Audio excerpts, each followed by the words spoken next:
long bridge.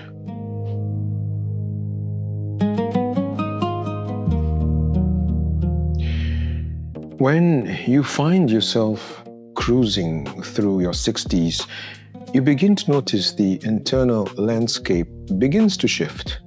Achievement, as we once understood it, begins to change its meaning. The things that previously carried so much weight, the titles, the milestones, the possessions, the recognition, they all begin to feel lighter. They do not necessarily disappear, but they lose their authority over the heart.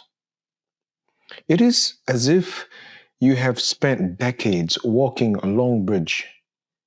You turn back and you look, and you realize the distance behind you now is far greater than the distance ahead. This is not intended to be a morbid thought. Rather, it is a clarifying one. In our youth, we are convinced that life is about arrival. We chase stability, income, and some visible proof that our amal, our labor, has meant something.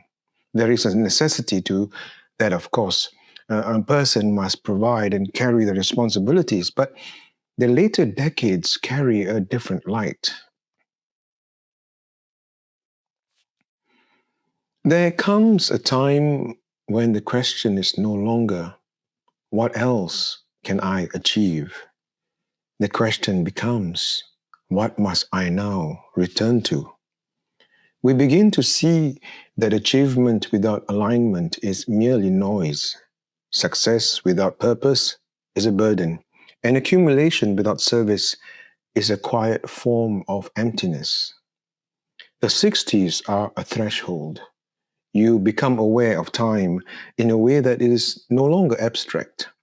The body reminds you, the silence after Fajr reminds you, the faces of your grandchildren remind you. You are reminded of those who have already returned to their Lord. Time is no longer something to spend carelessly. Every moment, every decision, and every remaining ounce of strength begins to ask for meaning and sincerity. At this stage, the work is no longer to impress the world. The work is to realign the self and to return to the true purpose for which we were created. It is a time to examine what we have built, what we have neglected, and what must still be corrected while breath remains.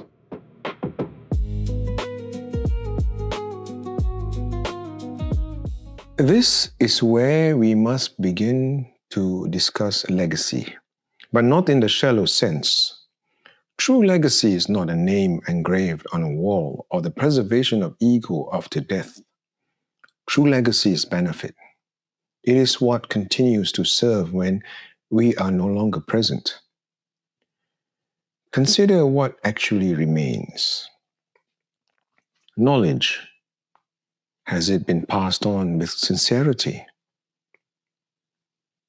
A child, a student, are they formed with clear, defined purpose?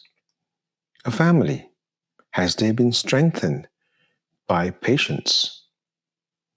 The community, are they made more resilient? A piece of writing that helps someone think more clearly. Small institutions and organizations, are they built on trust? These are quiet acts of service that carry on without needing our names attached to them. We must ask ourselves, who will benefit from what we leave behind? What burden became lighter because of me being here? What truth did I protect, and what goodness did I help transmit?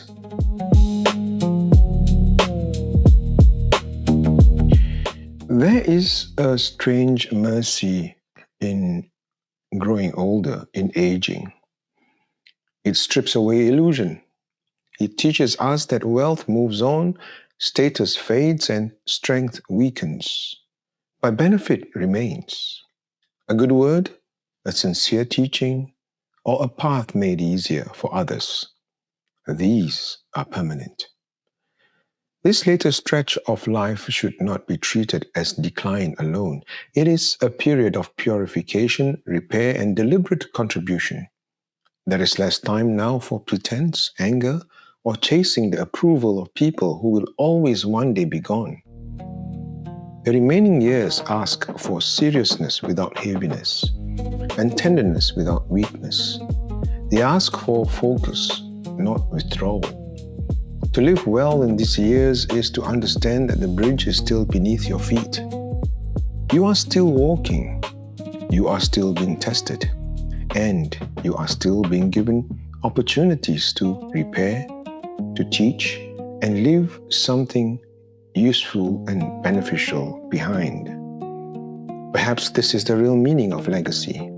Not to be remembered loudly, but to leave behind something that quietly helps others flourish long after our footsteps have faded.